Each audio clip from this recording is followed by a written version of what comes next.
It is a Wednesday evening, and this is PMAT, Pastor Matt of Memphis Metro Church.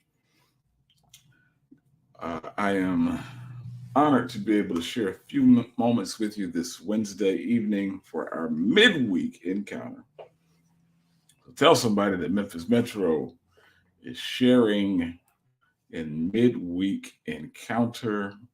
You can connect with us.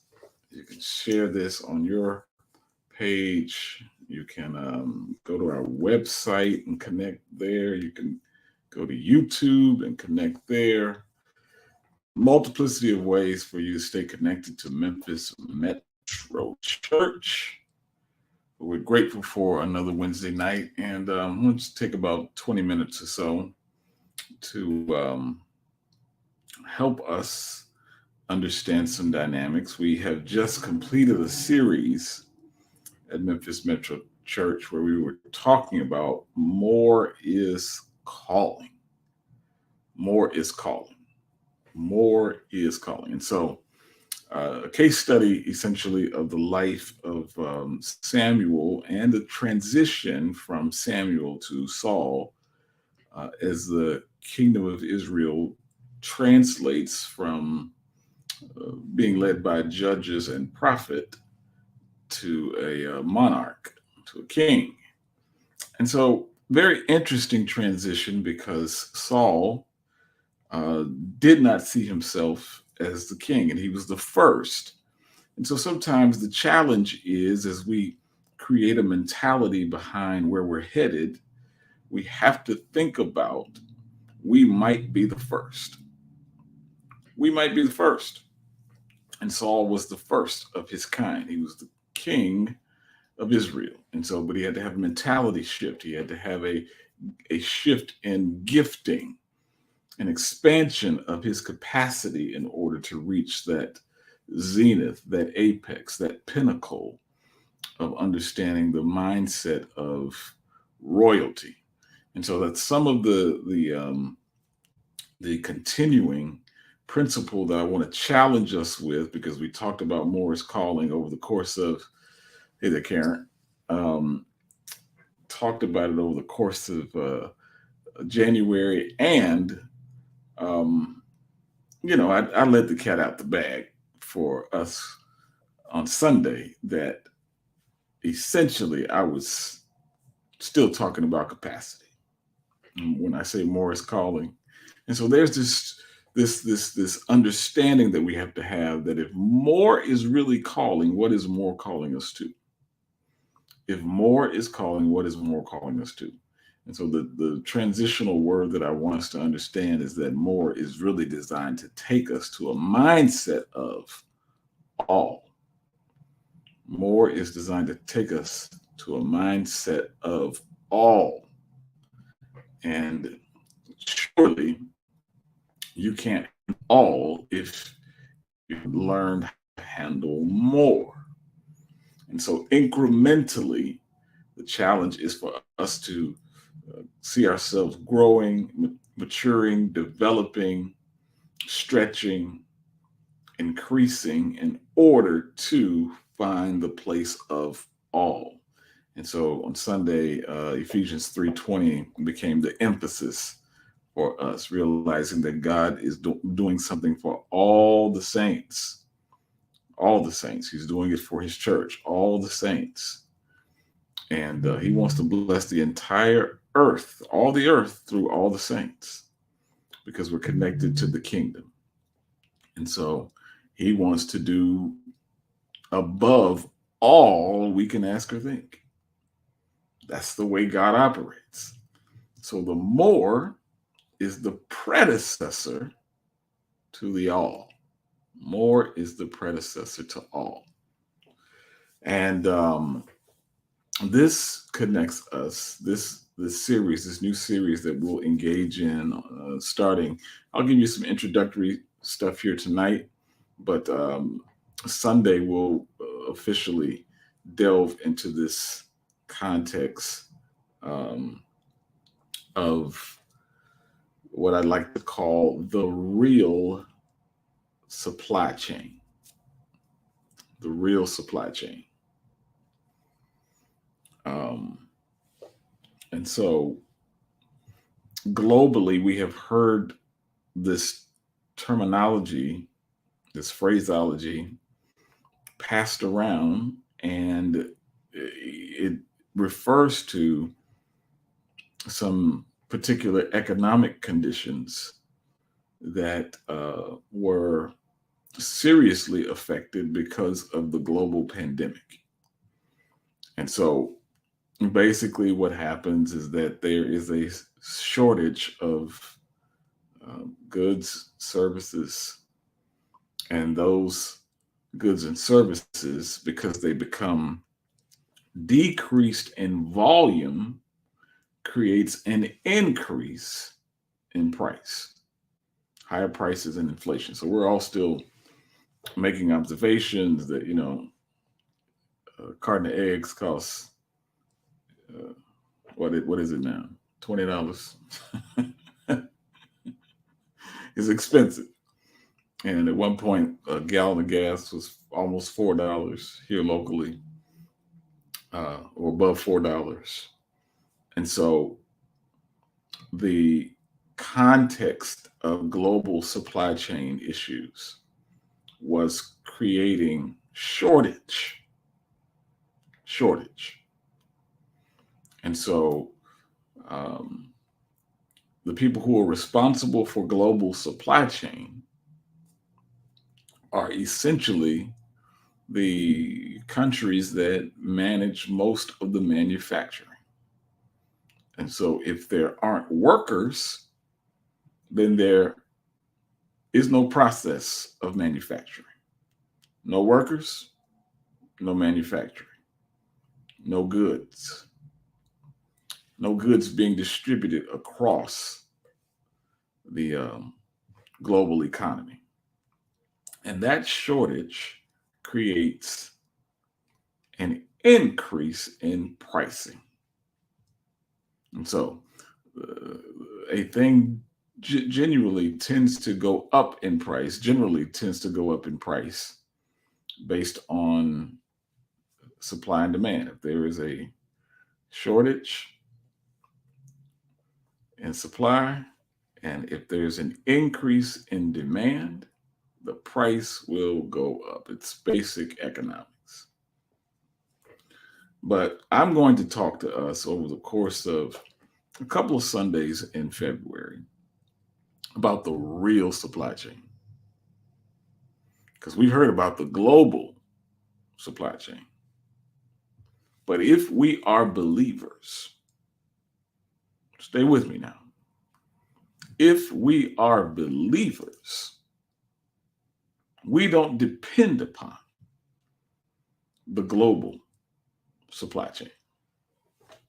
And so the 46th president of the United States last night gave us some insight into the State of the Union.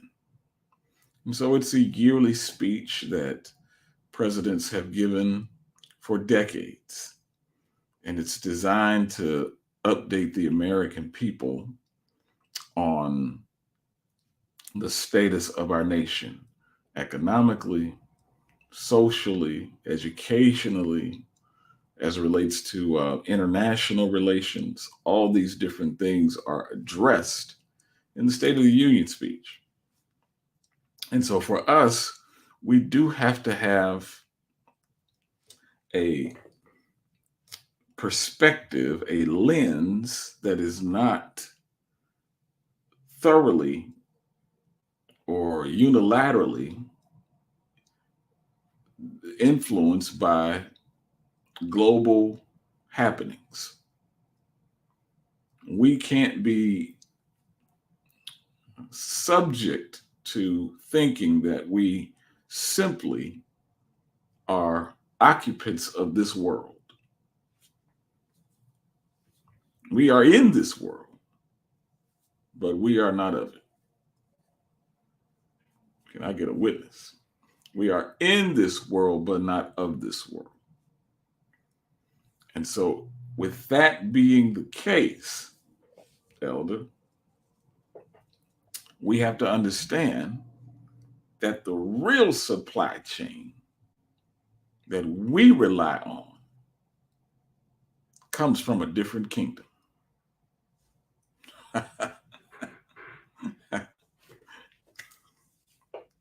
Can you get with that, Joyce?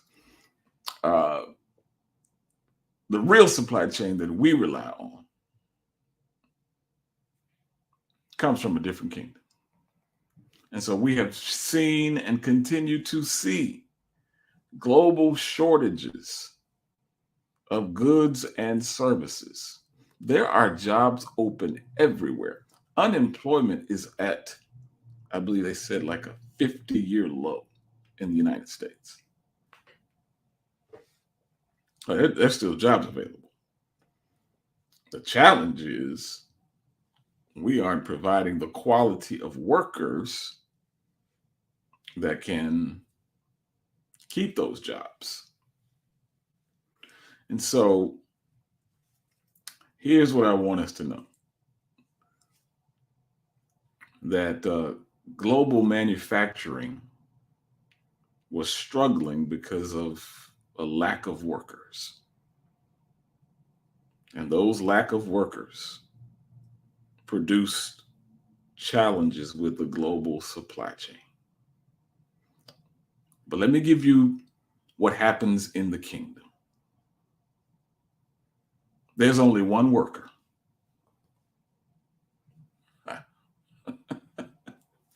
Only one essential worker. And his work has actually already been done.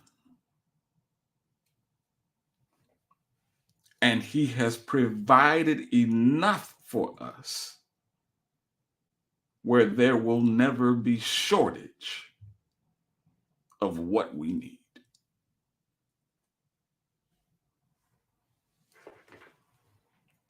Somebody ought to be in their house hollering right now.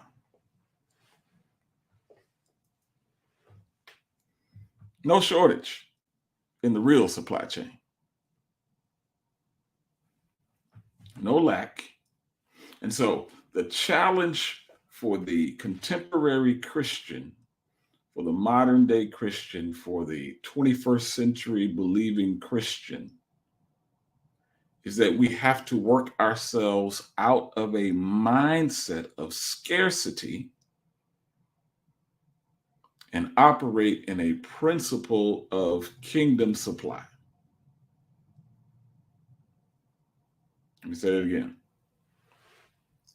We have to overcome the mindset of scarcity to operate in the principle of kingdom supply. Now, kingdom supply will lead to an outcome of surplus for the believer.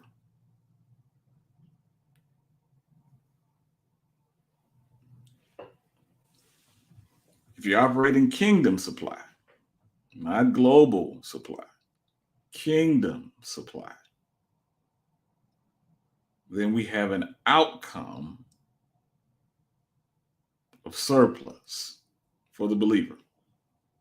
I'm going to read you a passage and then I'll be done. I'm just setting the table for Sunday.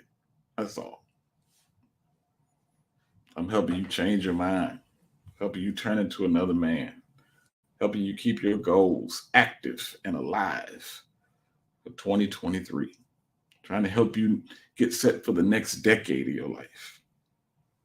And so Paul writes to the Philippian church. He says, I rejoiced in the Lord greatly that now at last your care for me has flourished again. Though you surely did care, but you lacked opportunity. There was a scarcity of opportunity.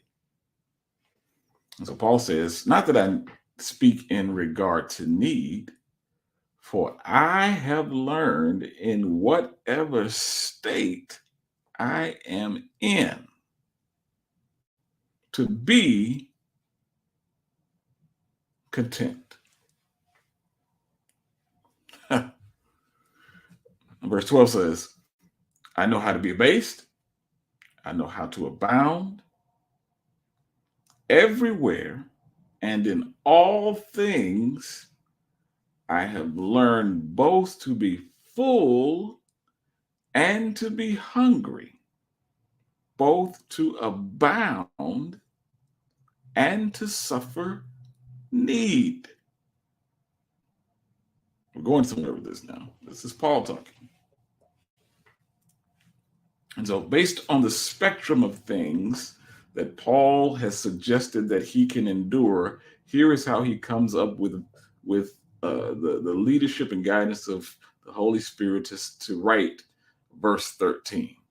Verse 13 says, I can do all these things through Christ who strengthens me. What things? I can be content. And whatever state I am, I can be abased, I can be abound. I can do all those things through Christ,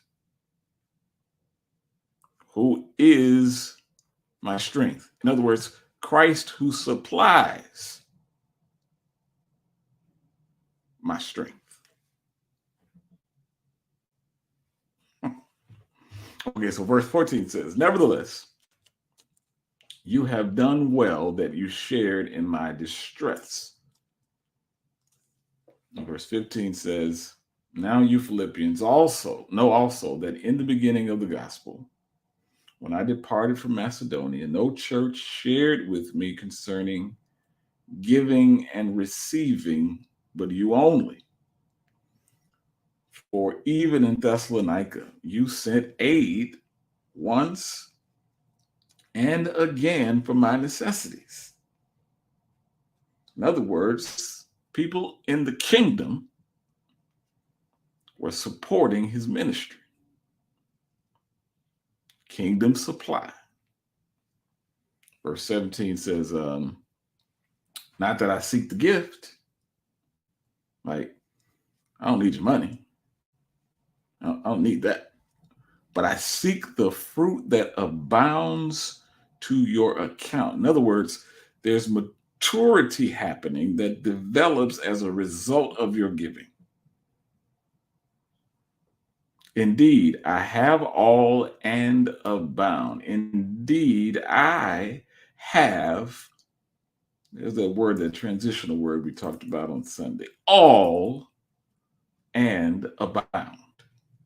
I am full, having received from Epaphroditus the things sent from you, a sweet smelling aroma, an acceptable sacrifice, well pleasing to God. And so Paul says, since you all were responding to what you saw as needs for my life, you responded like kingdom people.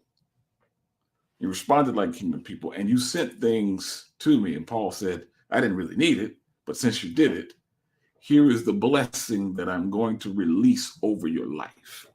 Here's verse 19, and we like to quote it. But here's the reason it was quoted, because Paul says, y'all saw what I needed. Verse 18 says, hey, I got everything. I have all, and I abound. I'm full. And I got stuff that you all sent through Epaphroditus. And all this is well pleasing to God. And so Paul says, in response to that, here's what my God will do.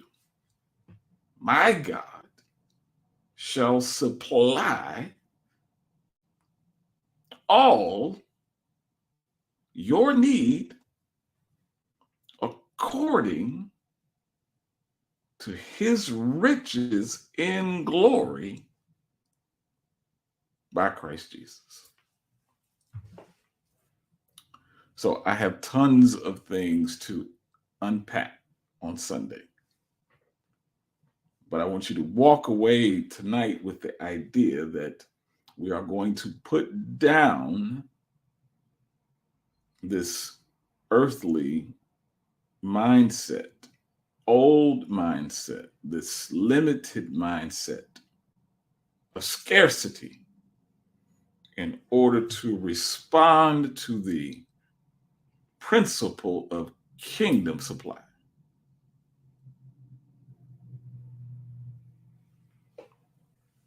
And that kingdom supply will produce, come on now, surplus in your life. My God shall supply. And so the question becomes, what is the pattern in which God supplies? That's the question that I want you to be asking yourself as you go into Sunday. What's the pattern in which God supplies? If Paul says God supplies, then what's the pattern that we've seen historically, the way that God supplies?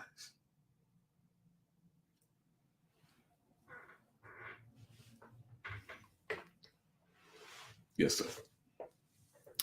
That's 21 minutes in. That's all you getting tonight.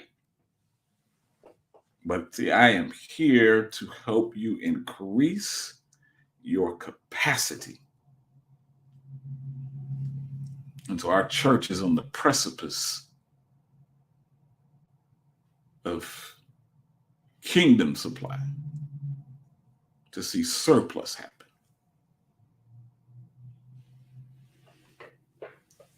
I'm prophesying, declaring it over your life. Now, this ain't for everybody. It's not for everybody. So I don't believe in just casting out words for people who don't apply principle. It's for the word works for the people who attach themselves to the principles. Everybody don't walk in blessing just because somebody speak blessing over your life. You got to walk in the principles to participate in the outcomes. MemphisMetro.tv, that's the website. You can meet us Sunday morning at 258 North Merton Street in the heart of Midtown Memphis. 258 North Merton Street at 11:22 a.m. for fellowship, leadership, and worship. This is P. Memphis Metro. We'll see you Sunday.